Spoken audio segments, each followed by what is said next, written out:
Welcome to the PHAROS Fit podcast, where we help you to explore your capacity to move better, push further, and achieve your limitless potential through fitness, nutrition, recovery, and lifestyle. Hey guys, welcome back to the PHAROS Fit podcast. Good to be back with you guys again. I'm super excited today. We are with the next generation of fight at PHAROS. Yeah. I have my dream team assembled in front of me. I have Graham Jenkins. Hey Graham. Hi, how you doing? Good. I have Aaron Michael. Hey Aaron. What up? And I have Katie-Michal. Hey Katie. You know I don't Michael. love Katie. Sorry. Every time I say it, Katie-Michal. I have a triggering thing about just It's all Katie. right. Well, Yeah. I did that to you for so long. For so long, but you knew it made me mad. But like, he's like my brother. He kind of gets under my skin. But like, you know, any other nicknames, Kim, Cam, KMP, Katie-Michal, Muscle Michael is kind of the best one. Well, the scary thing is when you see Katie-Michal box and then you get a name wrong, it's like, oh fuck. Yeah, it's real bad. It's real bad. What's about to happen here? So obviously, Aaron Michael, Katie-Michal, you guys are new here. People have known Graham for a while, but I do want to kind of introduce all of you today, just to the kind of like everyone that listens to the podcast, get a little bit of idea of your background, how you found the sport, your experiences so far in the sport, and specifically what that sport has done for you as individuals. That can be on a fitness level or on a personal, emotional level, and just take it wherever you want to take it. So, Graham, why don't we start with you, and then you'll open this up. I came into martial arts when I was 5. And so... Oh, you've been doing this since you were 5? I've been doing this since I was 5. So I've been doing this for a little over 25 years now. And I started off with the basic, like the martial arts, taekwondo and judo, and slowly got into Muay Thai and boxing. What was that? Was there a parent No, there wasn't. It was 2 things. It was a lot of Bruce Lee movies. And when you were 5? Yeah, when I was 5, a lot of Bruce Lee movies, and then a lot of bullying. Where you were doing the bullying? Or no. I was needing to learn how to defend myself because I was getting bullied a lot.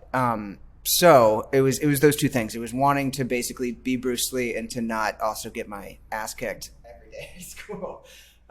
So it was a nice way to start. And then of course, you in these martial arts, you actually do start fighting and you start learning discipline and you start kind of developing not only some self-confidence, but ways to deal with certain problems, and the bullying stopped. Yeah, I think that's an interesting point. We'll get into this a little bit later on, but a lot of people see people who do combat sports as, they're aggressive, or it's because they want to fight. The truth is, a lot of people get into it because they want to defend themselves, and they want to be able to, be protected and teach protection to others. Absolutely. I 100% agree with that, and we see it a lot in a lot of fighters as well, whether we see a lot of athletes that were kind of cultivated from a young age into something because they had a kind of a nice natural skill set. But then with people like George St. Pierre, there was bullying and there was wanting to learn that. And then, kind of getting into the competitive side of things as well. Okay, so I kind of interrupted you there. But you were 5 years old, you started combat sports, and you've been doing it ever since. Yes. And at what point did you kind of has it just gone in phases from like taekwondo to boxing to kind of UFC style? Have you always just done everything? Or it was a bit of phases. Starting off, I only had the movies and stuff to watch, so you're kind of trying to emulate a lot of that stuff. You're film fighting. You're film fighting. You're doing those things. But then it was I forget how young I was, but I saw Boss Rutan fight in Pride. It was either Pride or it was Pancras, and that was incredible to see the mixture of, all of these techniques. Yes. And then, just kind of like a little bit of grappling and things like that. So that started my interest in that as well, going like, okay, how does this work? And luckily at the local place I was going to, they were doing jujitsu and stuff there. So I started learning that. Unfortunately I was the smallest person in there. So it was a bit of a rough start because you're trying to learn from some, very much like adults who are already there, and they're kind of trying to teach a little kid and not like snap them in half. Right. So I've had some experience I'm just imparting it. Thanks, so it was very gradual, like you said. It was a nice addition. It was kind of layering a cake, sort of like you say, layering that cake. And with Graham, you're probably the bounciest person I've ever met. You're incredibly bouncy. Was that genetic, or did you teach your bounciness over a period of time? I think it might have been genetic. I come from a family. Bouncy family? Yeah. Everyone's like taller in my family, but they were all like cross country runners or soccer players and things. Okay. So there was a lot of that, like every year my dad challenging us to sprint competitions or, you know, like my brother was a varsity swimmer and stuff. And so I clearly don't have the height for that. But that I think that there's a little bit of balance. And I think it was also just learned. It was watching these fighters and just kind of going, okay, that's a nice way to be elusive, to kind of utilize both offense and defense as well. You know, you watch guys like, you know, Ali or my favorite heavyweight boxer is Evander Holyfield, and watching the way that he would bounce and move and how he was able to control distance with that. Yeah. And so I think it was a bit of learned, and then just thankfully I had some of the genetics to keep up with it. Yeah. Because that there are definitely some things in fighting that I would really love to be able to do well, but that's not happening. I'm gonna have to like, you know, reteach some things on like on a very genetic level. Sure. And at what point did, you know, learning turn into teaching? At what point did you think, I want to teach this stuff? I think it was when I actually moved here. I moved to LA about 6 years ago, and where are you from? Well, I grew up in DC, but I went to school in Chicago. Oh, so I was bartending and working nightclubs in Chicago for the years that I was there, and that is terrible. It's not. It's just, you know, you're up until 4 a.m. and dealing with a lot of people that aren't necessarily in the greatest mindset when they're out. Yeah.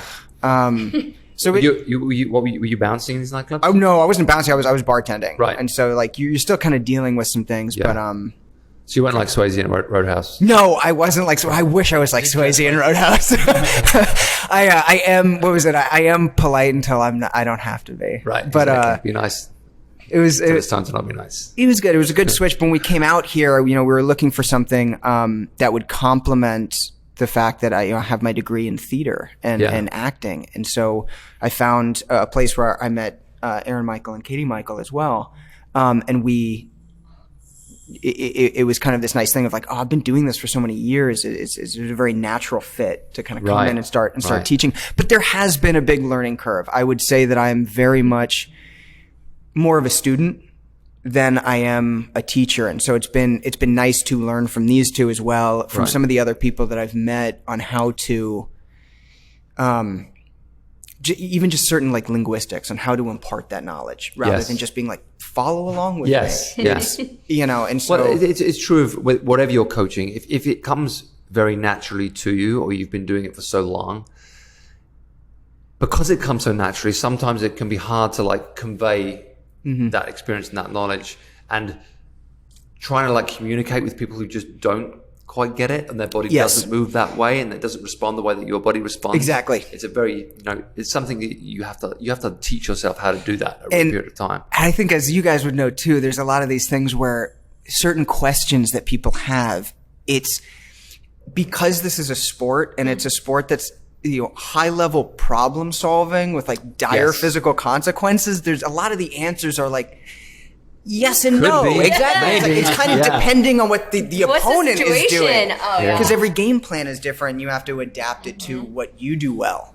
And so a lot of people want answers, but there aren't really any complete answers. There's not too many like wrong answers in boxing or whatever you're doing in combat, unless you don't do something, you know, like you could maybe do it wrong, but if you're not actively reacting, then like, then there's your wrong answer. But yeah, it's true. Well, cause there's, you know, this sport too, if you watch it every weekend, it sometimes comes down to, I should have moved this way instead of that way.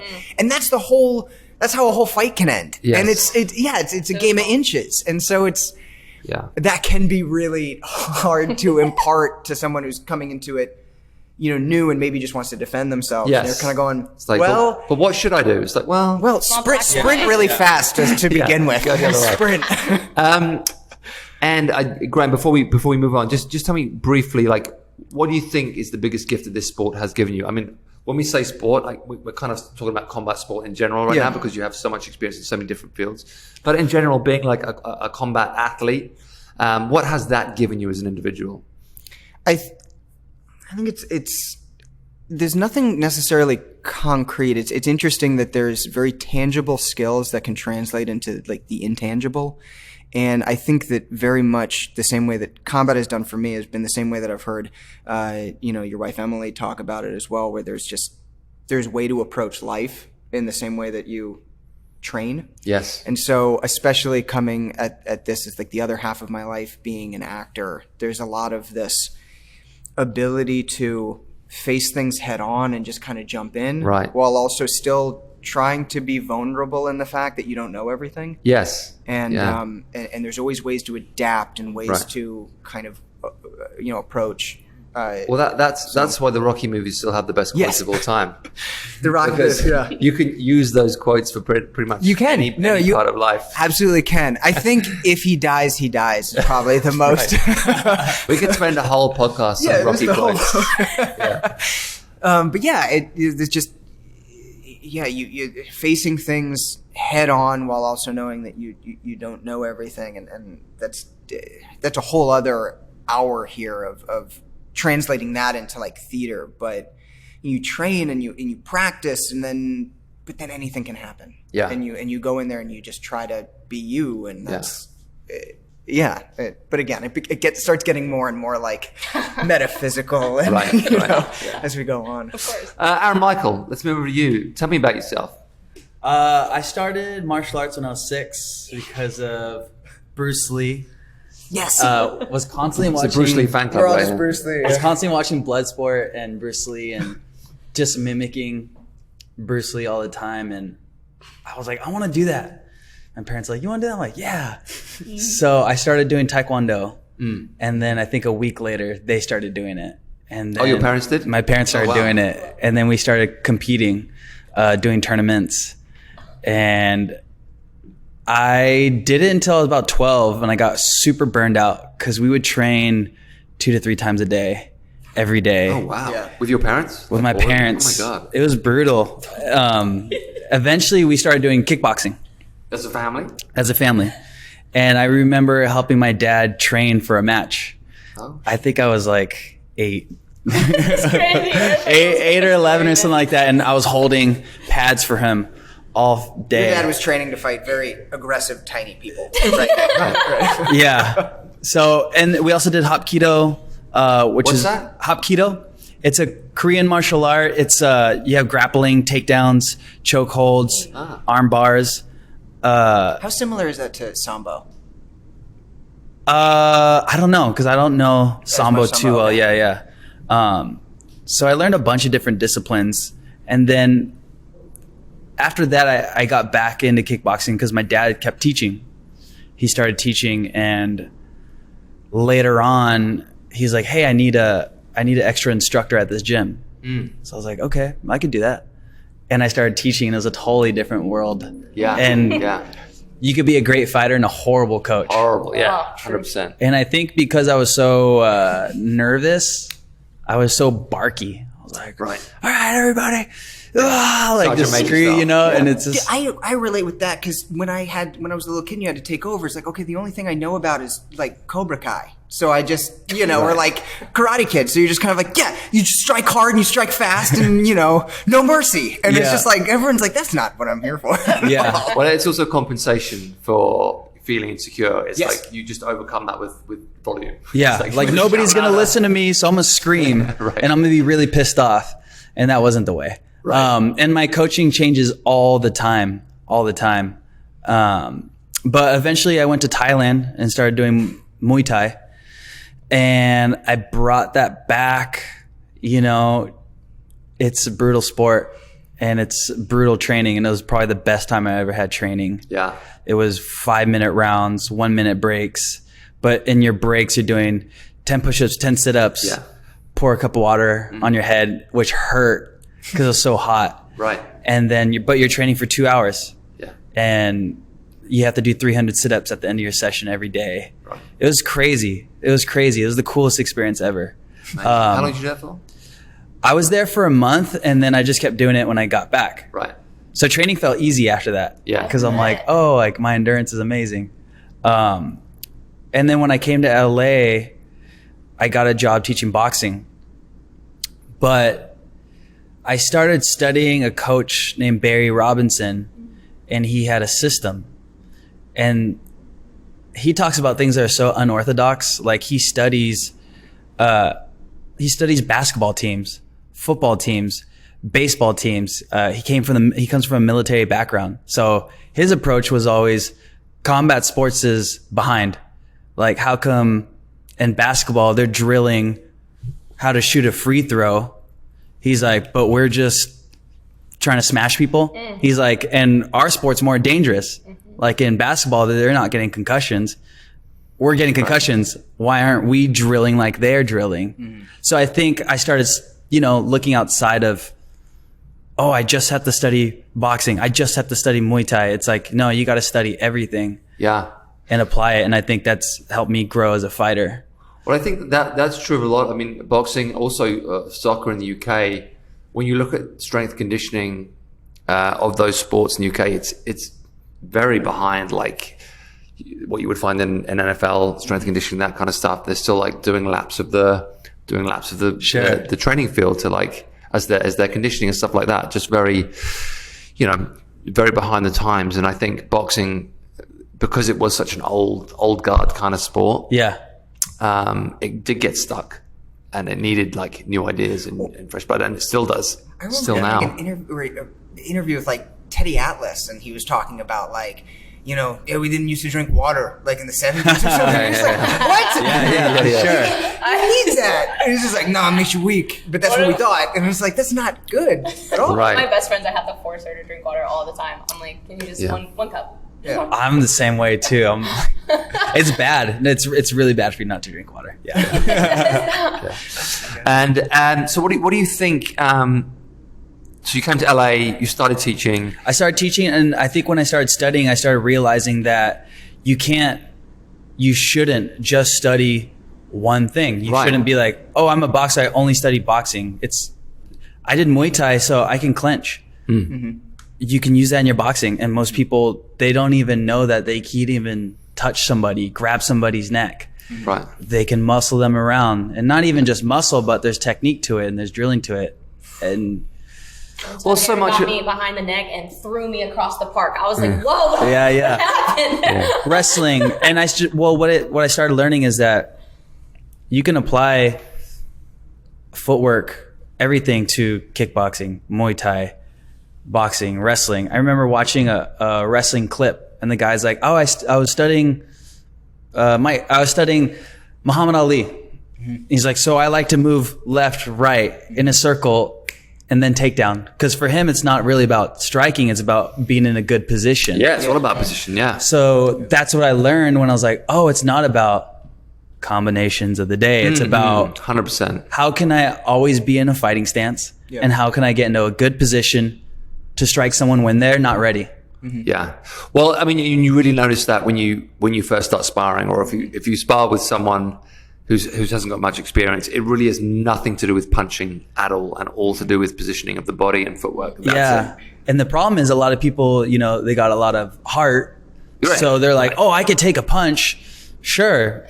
You can get smashed all day, or you could smash somebody all day. But the problem is either you get discouraged or the person you're fighting gets discouraged, and you didn't learn anything. Yeah. You learn how to do rock'em sock'em robots. Yeah.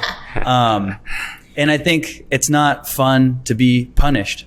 I'd rather not be punished. Right. I feel like anybody can really fight. Like if you had to, you might be able to throw some punches here and there. But if you're wanting to learn the sport and do it correctly, you do need to take that time. And what I'm hearing too is there's a longevity component as well. Yeah. When you watch the top people in the sport, even if you're not wanting to compete, there's it's like they're not doing that every day. They're doing drills and they're doing other things. And that's why I like what you said. It's like you didn't learn anything, and that's so important. Well, I think that has been like the benefit of UFC. When UFC came along, I think they were more open to new ideas and more experimental in what they were doing. Whereas, like we're saying, like boxing was kind of stuck a little bit in the dark ages. Well, we don't do it that way. We do it this way. It's the way we've always done it. No, 100%. That's a beautiful thing about MMA is like you have to have wrestling, you have to have jiu-jitsu, you have to have boxing, you have to have kicking. But what it comes down to is getting into good positions. Right. You know what I mean? And, you know, it's funny. I remember after the Mayweather-McGregor fight, McGregor said, oh, he had a really good clinch. And that's funny because it's like, well, if you're in MMA, you should always have a good clinch. Right. And I think, you know, people tend to think like, well, boxing, like I only train hands. Right. It's like, no, you should just train like how you do in MMA. Right. Because then you can probably beat boxers then, you know what I mean? Artem Lobov against Paul, I'm butchering his name, Magnani. They did a bare knuckle fight. Artem Lobov's an MMA fighter. He beat the boxer in a bare knuckle fight. You know what I mean? Because he was changing levels, things like that. So I think definitely have an open mind when it comes to combat sports. I can't remember the question, but yeah. Well, what do you think? Well, there wasn't really a question. But there is a question now. What do you think this sport has given you as an individual? If anything, it gives me an edge. And it's almost like I feel like I have like a little secret in my pocket. Because when I was growing up, I skateboarding. Yeah. Nobody really knew that I knew how to fight. And when I was fighting, nobody knew I skated. And I was always into film and art and music. And dude, you and me have so much more in common. It's like I grew up skateboarding too, but I was terrible. But no, because I just working with you where we did, I feel like we always had like 5 minutes to just be like, hey, how you doing? Did you watch that thing? And then we always had to go.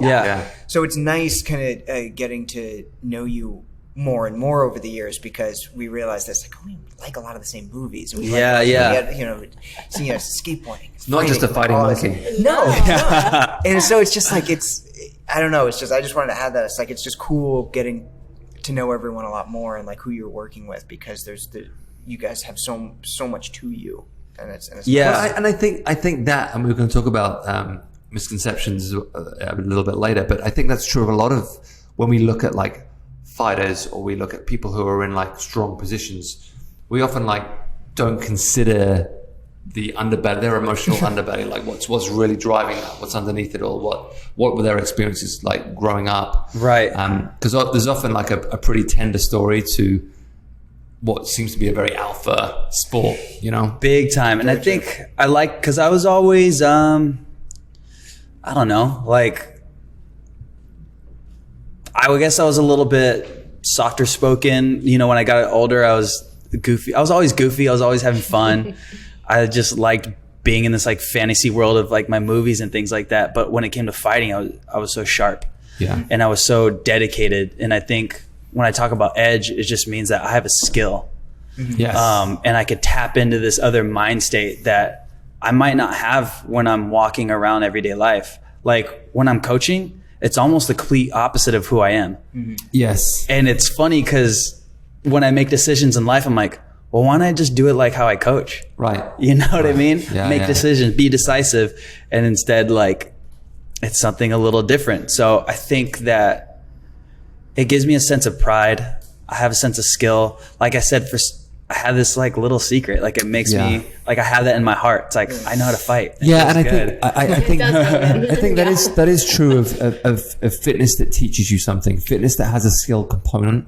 You know, whether it's boxing or whether it's Olympic lifting or anything like that. Anything where you have to learn something in your fitness journey as opposed to just doing fitness for the sake of doing fitness. Exactly. Is what keeps people engaged and keeps people coming back as long as it's done well and taught properly.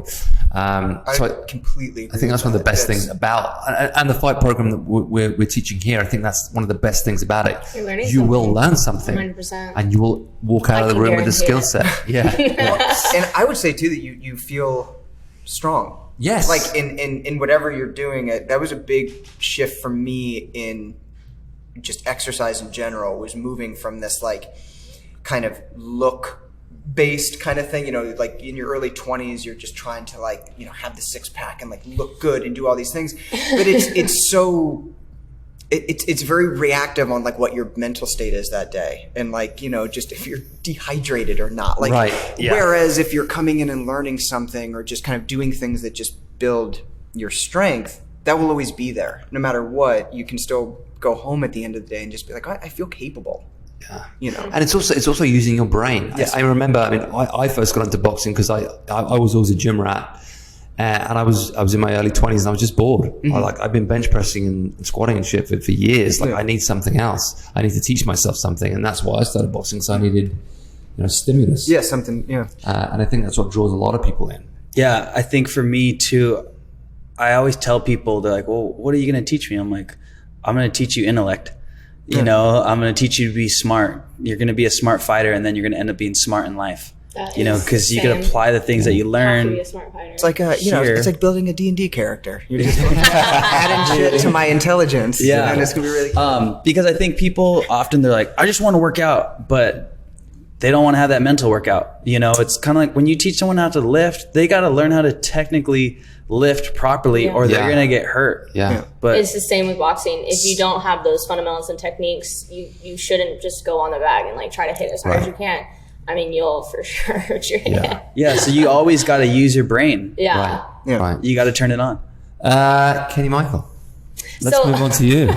My Get ready experience, for this one. Yeah, guys. right. This one's going to take a while. Yeah, right. No, my experience is Hold on, can I get some earplugs real quick? Okay, I am a naturally loud person. I'm not going to apologize for it. But my experience is way different than these guys. I started boxing 5 years ago. Yeah. I had already moved to LA. I was a cheerleader and a dancer when I was younger. So I was learning something as like my athletic ability as a kid. So when I came out here, like doing the regular fitness stuff was cool. But just like you, I was bored.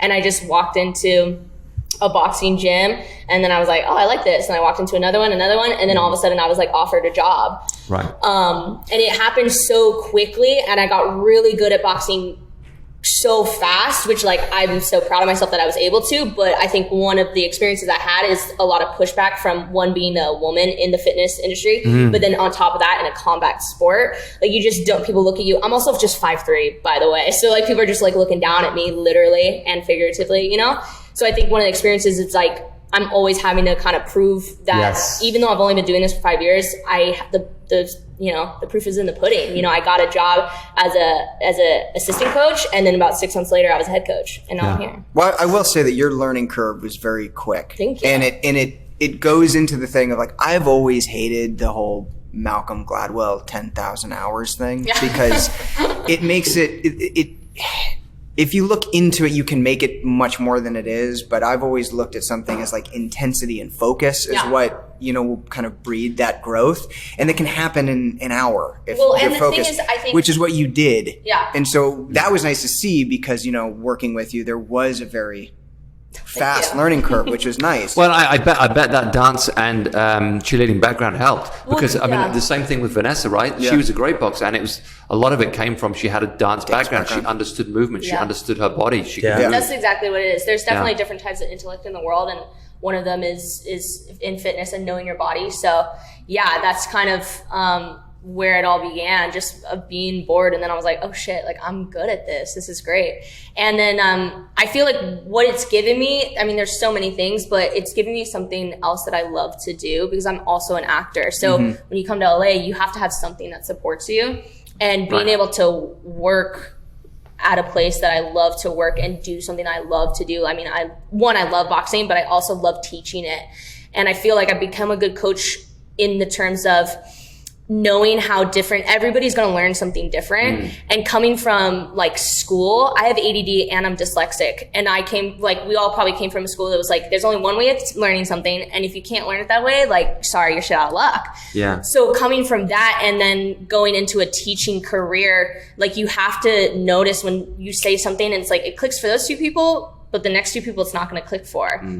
And be able to learn from that. And that's been really fun as a coach as well, to just help everybody try to learn the way that I did. I would imagine as a woman, as a 5'3" woman, it's pretty empowering. Oh, to be- 100%. 100%. I mean, just like Aaron Michael, like a little secret in your pocket. Yeah. I mean, you never expect that I could beat you up, but like if I wanted to. How many boys have you been up? I haven't been. Not on purpose. But no, yeah, I think the sport definitely empowers you as a woman. I mean, I wouldn't say that like if somebody, you know, sticks a gun in my face, I'm going to be able to punch him out, Sprint. right? However, sprint away. Yeah. No, totally. And yeah, I would never say that you should go into a place being like, yeah, I can beat somebody up. Yeah. But like, I've always had a sense of confidence. And like, growing up, when I would go to Las Vegas all the time when I was a little kid, my mom was always like, just walk like you know where you're going and nobody will fuck with you. So I've always had this like confidence of, because you're a woman, you're always looking behind you. You never know what's going to happen. And I think this, like having this boxing ability just kind of gives you that more empowerment to where like, you know, if I get in a position where somebody is trying to hit me and I'm going to hit them back, I'll do some serious damage, which feels nice.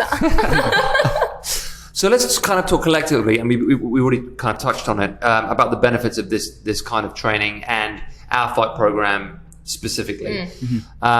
We've talked about empowerment. Yeah. Obviously, we've talked about it's going to get you fit. We've talked about the art of learning a skill and the mental engagement you get from that. And the growth you get from that, because the great thing about learning a skill is that there's always more things you can learn from that skill. It's never ending, right? It's never ending. That is what I love about boxing. I definitely feel like we're all really good here, but there's always something new that you see or you learn from a coach. You're like, oh my gosh, this is exciting. I get to do this and frill it and perfect it and then do the next thing. Well, I've been telling people that you know, because MMA is such a like the fastest growing sport, that every single weekend I watch a fight, I'm like, I gotta get rid of some things and replace it with some stuff because of how it's changing. Yeah. Do you think, and I may be wrong about this, and I probably am wrong, but do you think UFC has like peaked at all? Do you think it like? No. You think it's still? I think that in the next 10 years we're gonna look back at people right now and just be like, wow, they were good. Like the same way that we look back at people like Chuck Liddell, or we look at Randy Couture or Anderson Silva, they were amazing. Yeah, I don't mean peaked in terms of like the quality of the fighters. And what they're capable of. Do you think in terms of popularity, it's peaked? Because it felt for me like there was a time when it was like getting, and then now it's not that like they're struggling to find like great fights, because there are like still great fights in UFC. There's a lot more great fights in UFC than there are in boxing. But I'm just like, I sometimes wonder if it has got to that point where like we've seen the best against the best and now they're like struggling to find. I don't think. Or is there a next generation coming through? I think the next generation coming through and the one after that is just going to continue to climb as far as skill and how they make the sport change. Right. And then I think that there's also just a political component to it as well, like rule sets and things as well. You know, they got rid of a lot of rules from Pride because people, for some reason, didn't want to watch other people get stomped on and soccer kicked for some reason. But no, it's, you know.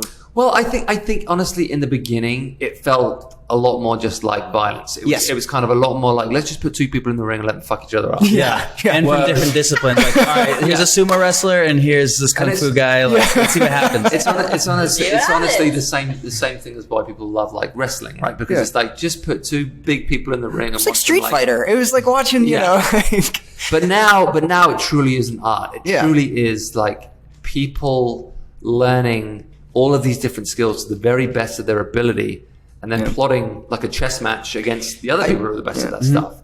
And you have to be so good now to be anywhere that it really is, like I said, an art form. And the people who are following it, like you guys, you know, you're not idiots. No, like I hope not. You are very, I have my moments. You know, intellectual, like very. You're watching it like a chess match. You're studying it like an art form, and not just like you're not in it for the violence. You're in it for like the technique and the ability and the performance. I think it will continue to grow, both in skills. It'll continue to grow, and I think the popularity will continue to grow as more and more. Unfortunately, with companies investing, the fact that like you have BMW supporting people in different countries as well is a big thing with the UFC that I haven't seen as much in boxing because of the commissions.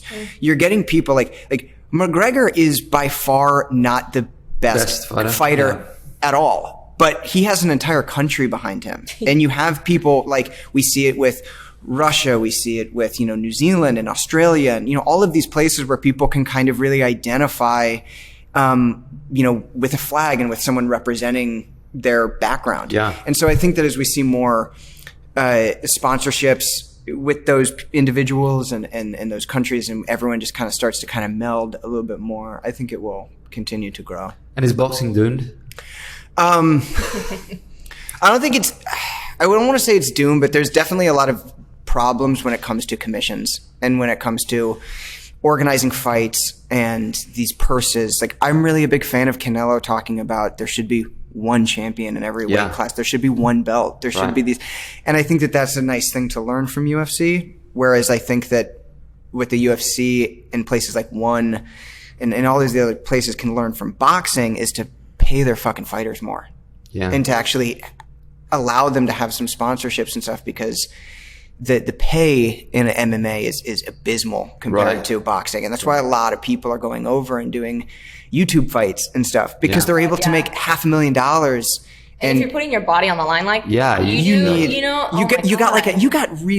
rare when you get someone that can fight into their mid to late 30s. Yeah. Right. It's like you got a good maybe 7 years to make like a statement, and then you should get out. Yeah. Well, I mean, but that's only true in boxing as well for the people who are fighting at the top level. Like, there's so many journeyman boxers that have been doing it their whole lives for very little money and come out the other end like, oof, in a mess. It's brutal. Yeah.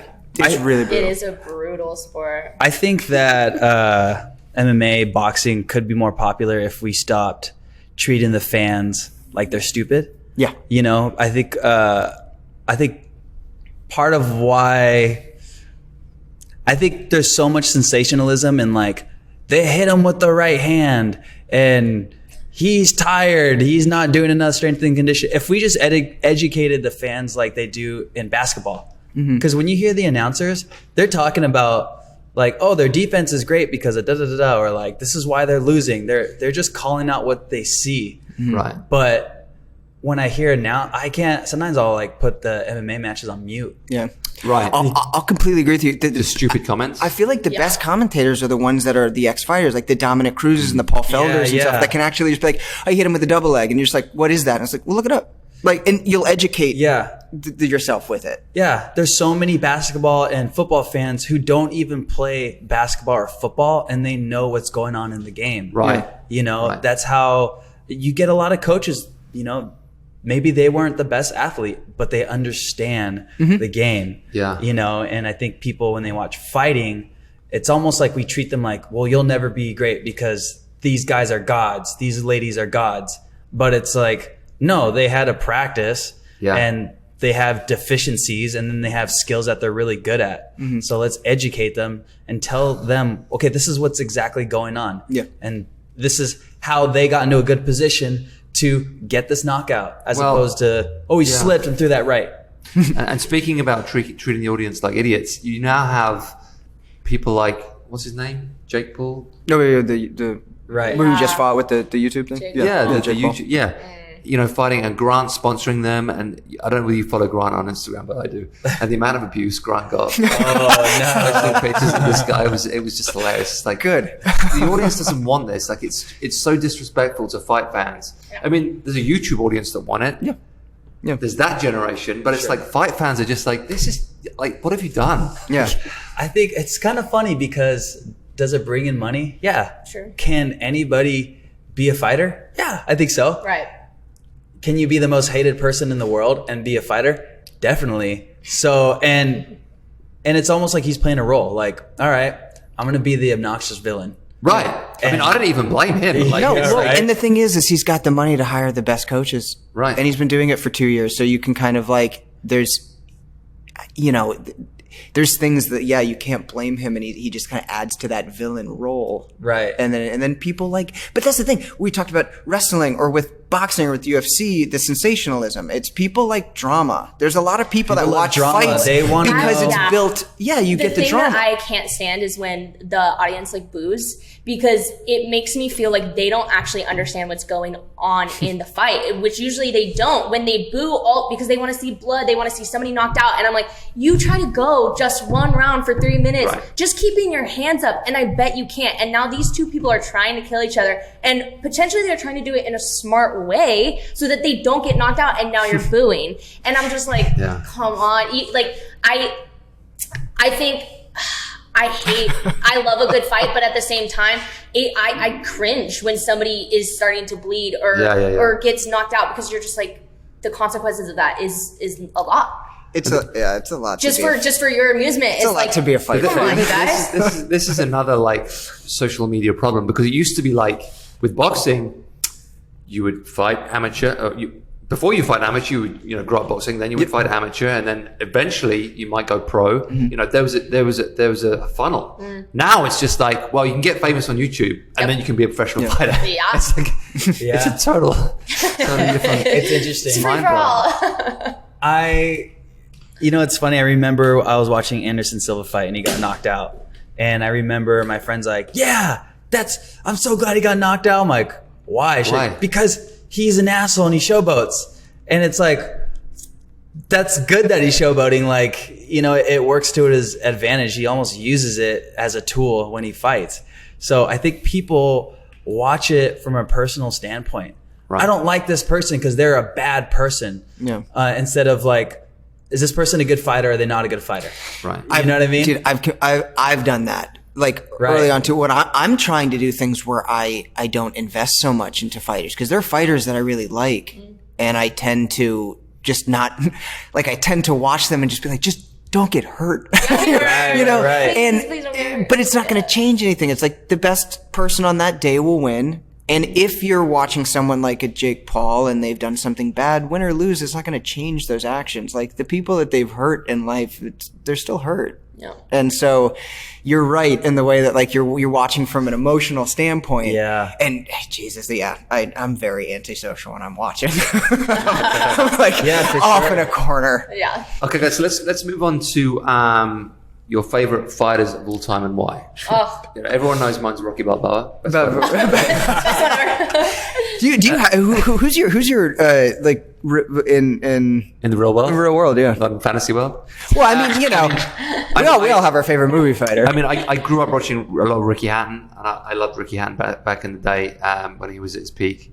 I also loved Duran. I love watching Duran fight. Duran was great. Duran's amazing. But Tyson was always like, I loved like watching Tyson. I just loved the way he moved. I loved the whole power thing. I love his videos now that he's older. It's so great. It's just like, so I think like if I was trying to like imitate or visualize when I was like working the bag or anything like that, it was always kind of always it was always come forward fighters, yeah, as opposed to like defensive fighters. So it was always like I said, the Durans, the Hattons, the Tysons, those kind of come forward, powerful fighters. I like that. I always get punched a lot. Yeah, but they also had Duran and Tyson had amazing defense too, though. Yeah, they did. Eventually they figured out Tyson, but when Duran was training, like he was using wrestling. Yeah, right. He was manipulating hands, necks, heads. Like, it was really cool. You could be a pressure fighter as long as you have good skills, good defense. Yeah, good and controls. I didn't really have that, so I couldn't. No, that's true. I'm always trying to. If anyone ever watches me work combinations and stuff, or like, Katie-Michal and I were hitting mitts and stuff over this quarantine, like outside and everything. Like I'm sure you'd see every week there'd be like, oh, who did Graham just watch fight? Yeah. Right. Because there was very much a lot of like emulating that happened. Yeah. And which is very, very fun, and it kind of really shows the things that you have, you're natural in, and the things that you're really not great in. Like, but yeah, as far as favorite fighters, I guess in boxing currently, Inoue Inoue is amazing, and everyone knows I love Canelo, but that's kind of a bit of a face of boxing. I like that you see very subtle changes in his approach depending on who he's fighting, and I really admire that. I like Canelo as well. There's a lot of things too, like when he fought Mayweather and lost, and then started incorporating a lot of similar tactics. There's a lot of this. If he was to fight Mayweather now, I think the fighter he is now. Versus if you fought Mayweather at the same time, but he was the fighter he is now, do you think he would beat Mayweather? I mean, I'm biased. I think I would say yes, as long as there didn't have to be like a catch weight anymore. If he didn't have to drain himself the way he did the first time. Yeah. I think so, yes, and there could be a lot of flack from that because it could go both ways. But I really like Canelo, and I think that he could figure it out. But I love Inoue in a way as well. He's another come forward fighter, pressure fighter for a guy who fights at 118 pounds. For him to have like a 90% knockout rate is insane. Eddie Michael just flicked a rubber band. Trying to start a fight. My ADD, I'm like, I have to but then, do something with my hand.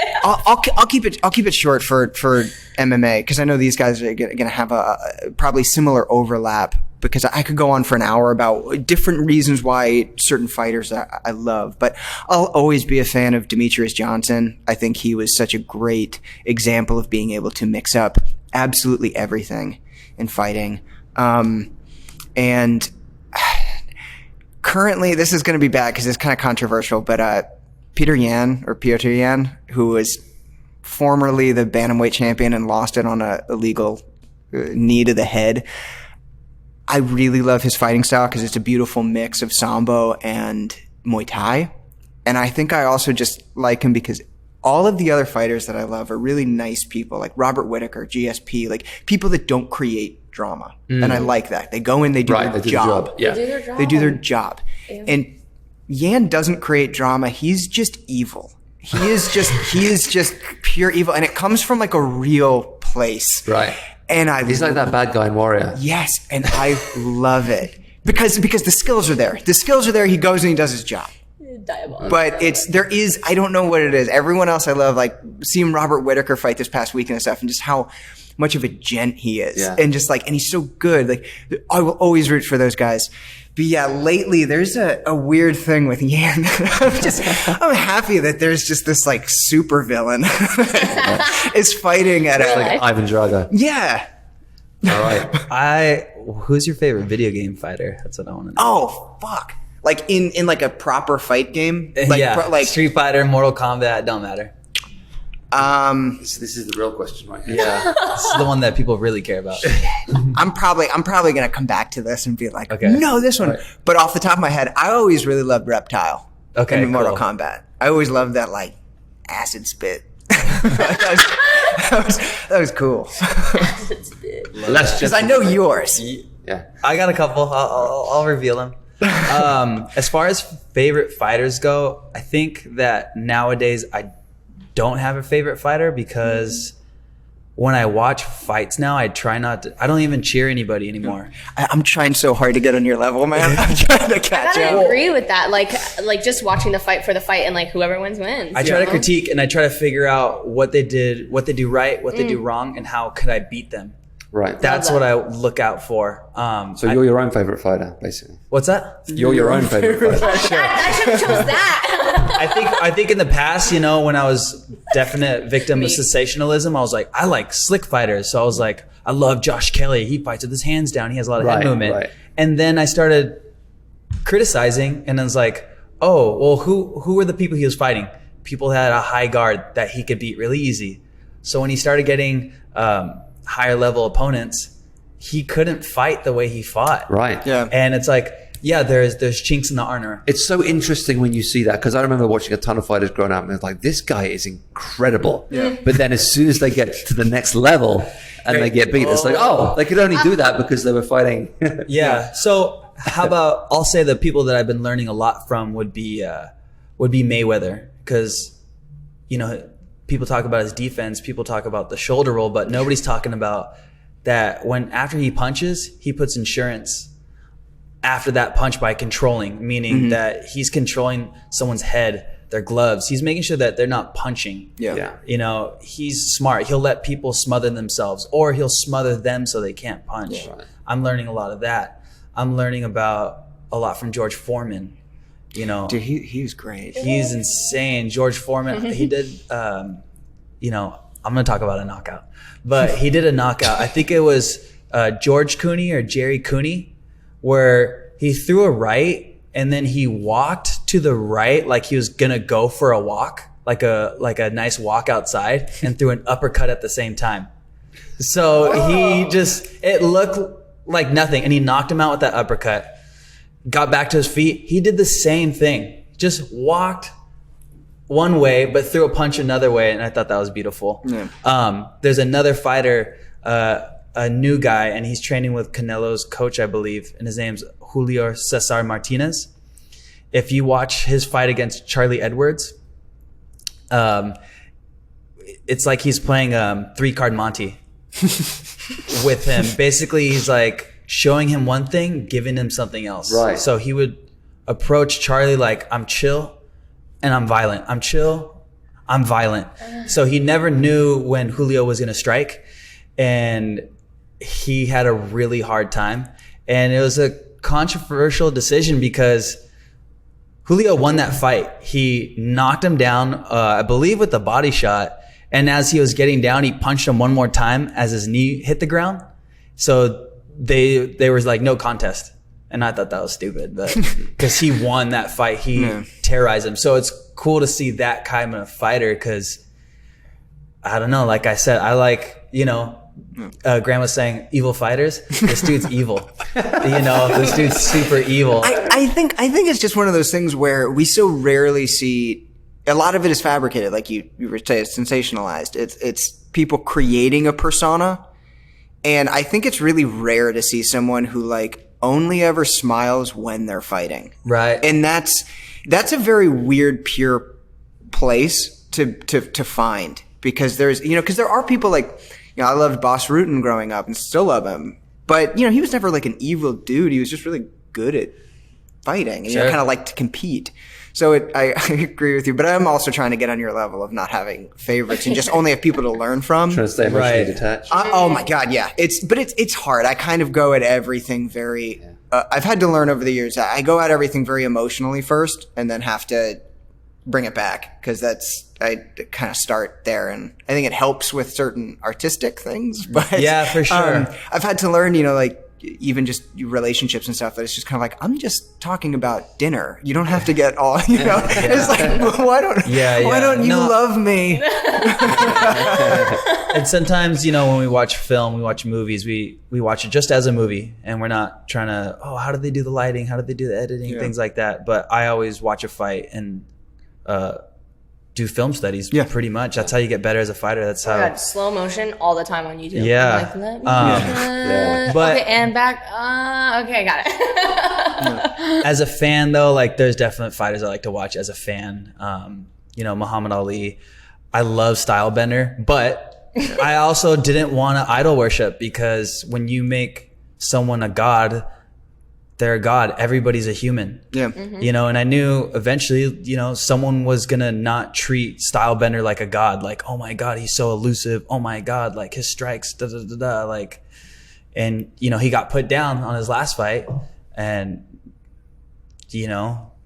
Jan Blachowicz had a great guard, and Stylebender had a problem with that. So everybody's human. Yeah. But everybody falls. Well, and I think too, it's like you like you were saying too, you don't end up learning anything if you idol worship. You tend to just kind of go, they did amazing, and that's it. Yeah. You don't tend to go like, this was good, but where did they get caught in this round? What did they do wrong? Exactly. You, YouTube's great. You got to go back. You got to rewatch the fight. There's going to be things that you miss.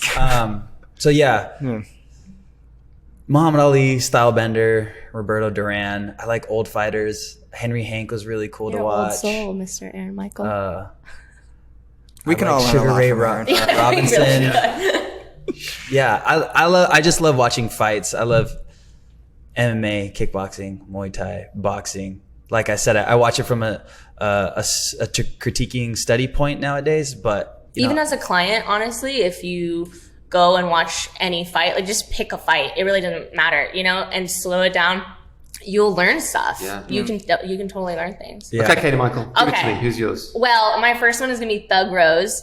So I know Thug Rose, right? So she is crazy. When she was 9 years old, she got her junior black belt, which was like when I was 9 years old. I was like in Taekwondo. Right.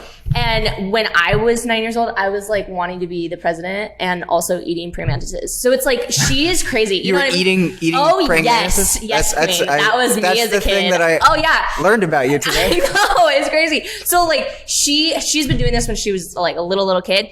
And the thing that I really connect with her is that she's a smart fighter. And as a 5'3", 120-pound fighter myself, I have to be smart because the only people that I spar against are Aaron Michaels and our friend Gavin and Graham and like all these men. Like I rarely, well, there is one woman I fight with, but she has a fucking 6-foot wingspan, Courtney. So it's crazy. So I have to be very like in and out, slick, smart. And I feel like when she fights, the people that she's fighting, they don't even know what happened until they're on the ground. And then the one I just want to shout out is Zhang Weili, Wielle. She's the first person from China that won a championship at the UFC. And she's the first woman, but also man, woman, everybody in between from China. So I thought that was really cool. And her whole story is she was watching Ronda Rousey when Ronda Rousey was like blew up out of nowhere, right?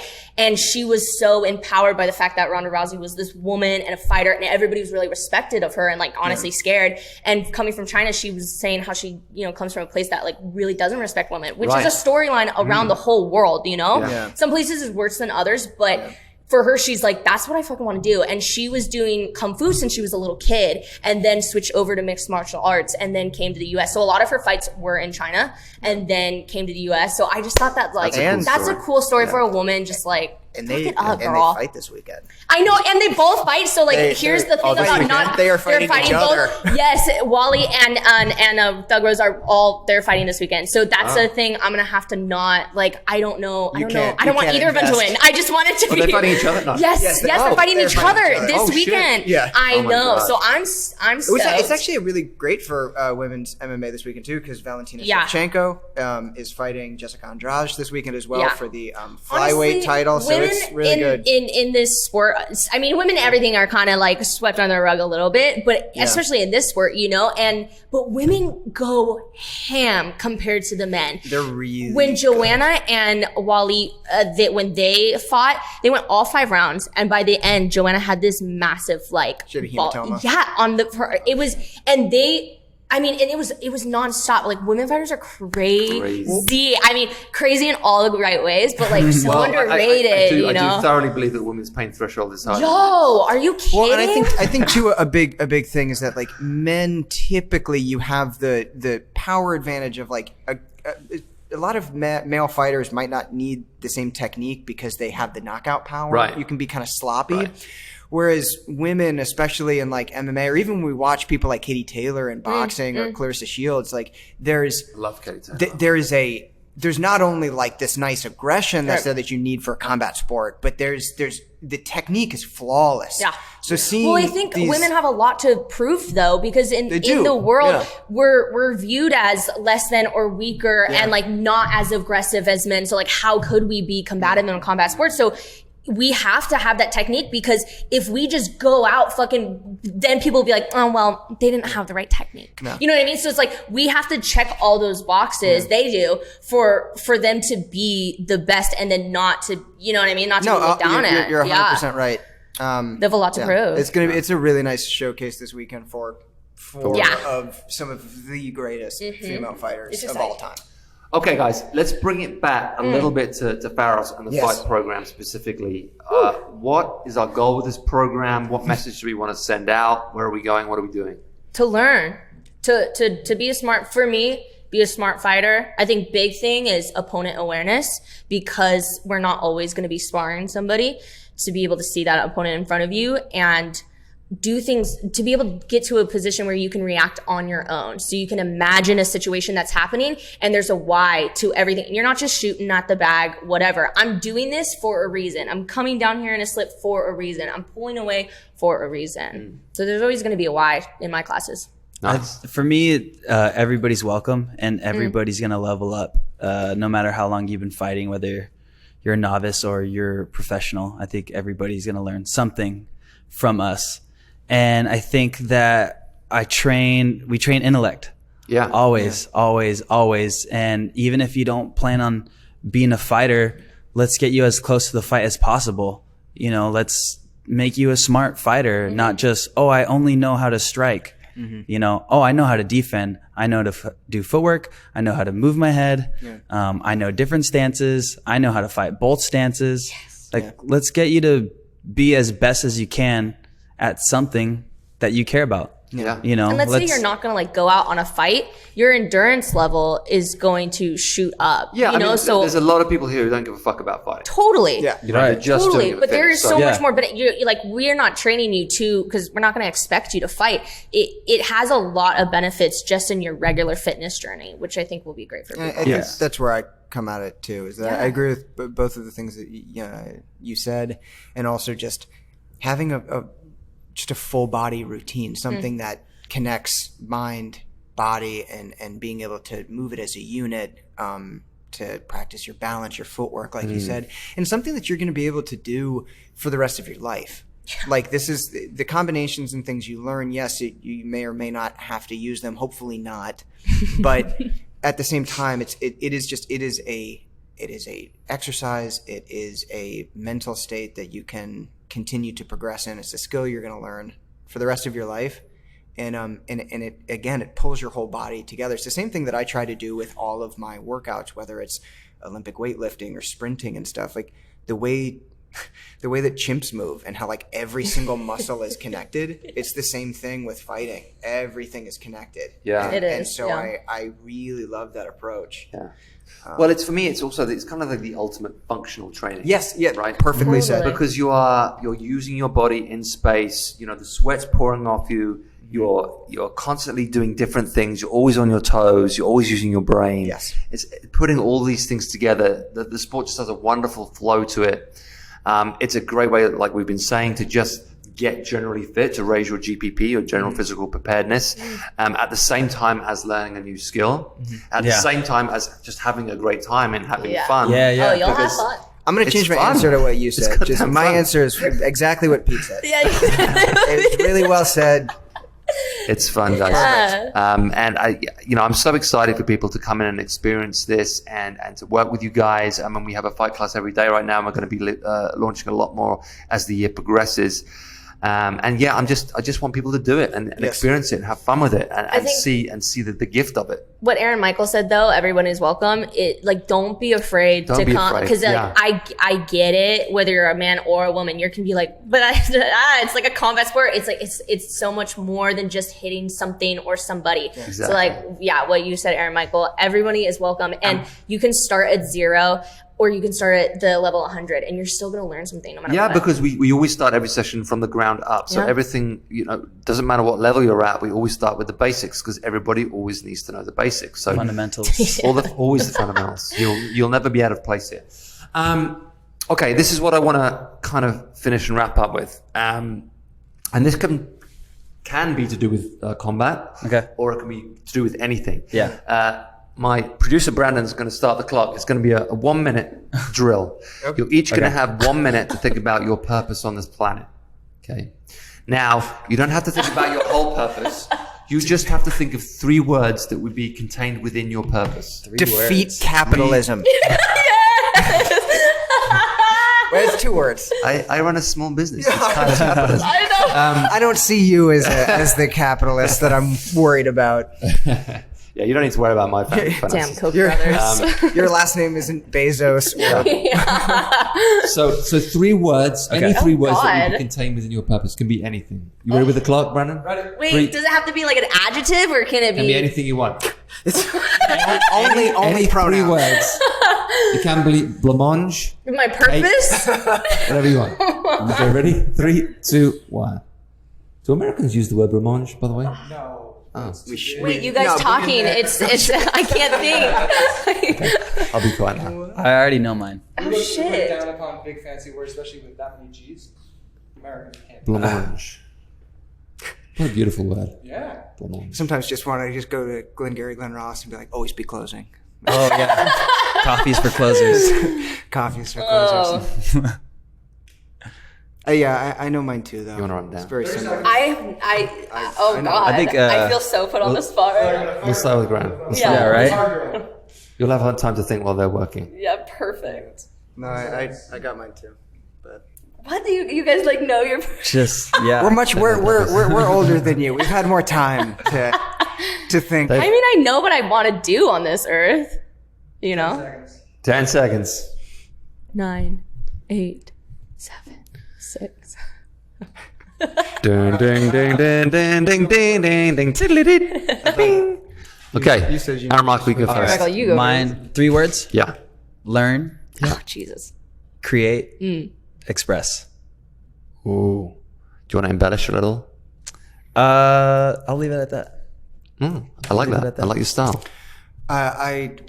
Create is also one of mine. Create, improve, and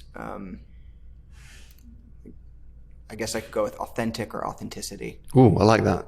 Is that right? Authenticity. Okay, Katie-Michal.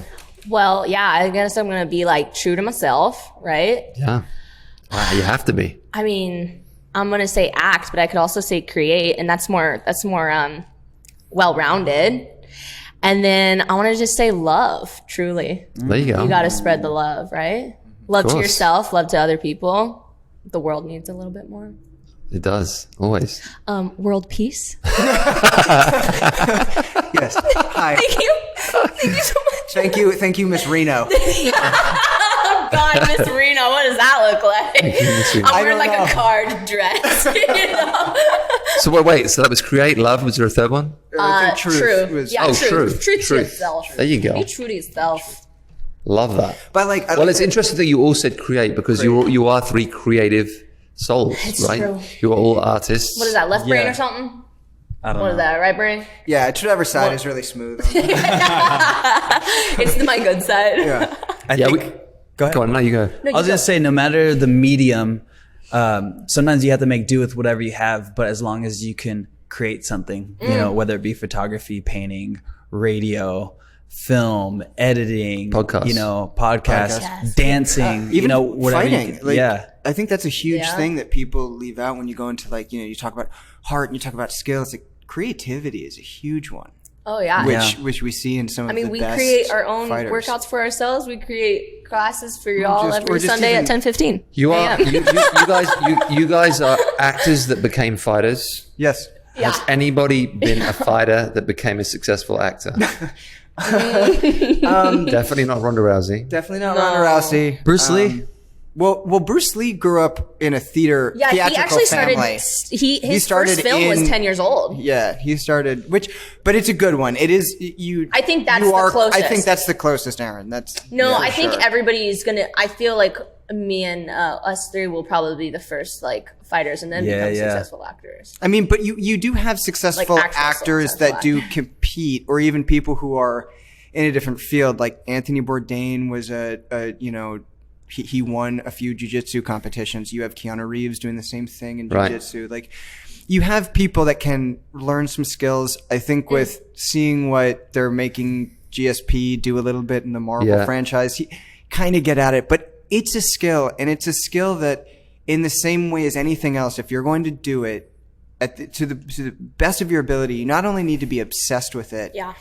but it's something that you learn. It's not something that you just walk in and just say, hey, I'm going to be completely vulnerable and authentic in front of a whole cast of people while also memorizing lines and emotionally manipulating myself. Right. And so it's not something that people can't do, but it's something that I think when it comes to athletics, you need to treat it the same way as your athletic career. How much time and practice did you put into it? It's not something that you're just going to walk in and do perfectly.